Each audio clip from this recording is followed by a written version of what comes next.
کا یہ مزاج بن چکا ہے کہ جب ہم شام کے وقت سونے کے لیے اپنے بستروں پر آتے ہیں، ہمارے بچے ہمارے پاس آ جاتے ہیں، گھر کے اندر آتے ہیں، تو ان بچوں سے کہا جاتا ہے، انہیں سبق پڑھایا جاتا ہے کہ بچے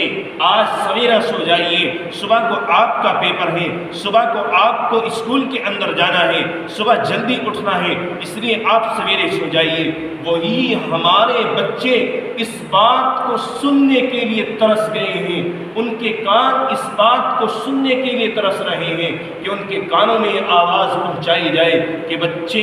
آج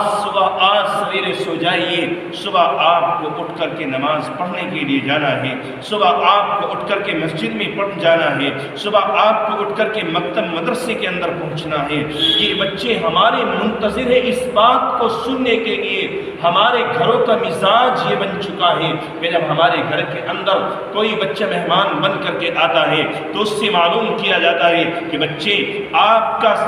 کون سی کلاس کے اندر پڑھ رہے ہیں، کون سی تعلیم حاصل کر رہے ہیں۔ وہی بچے اس بات کے منتظر ہیں، ان بچوں کے کان اس بات کو سننے کے لیے ترس گئے ہیں کہ ان سے معلوم کیا جائے کہ بچے آپ کا قرآن مجید کا اندر کس جگہ سبق آ رہا ہے، آپ نے کلام اللہ کا کتنا حصہ پڑھ لیا ہے، آپ نے کون سا پارہ کلام پاک کا پڑھ لیا ہے، قاعدے کے اندر آپ کا سبق کس جگہ آ رہا ہے، نماز آپ کو کتنی آتی ہے۔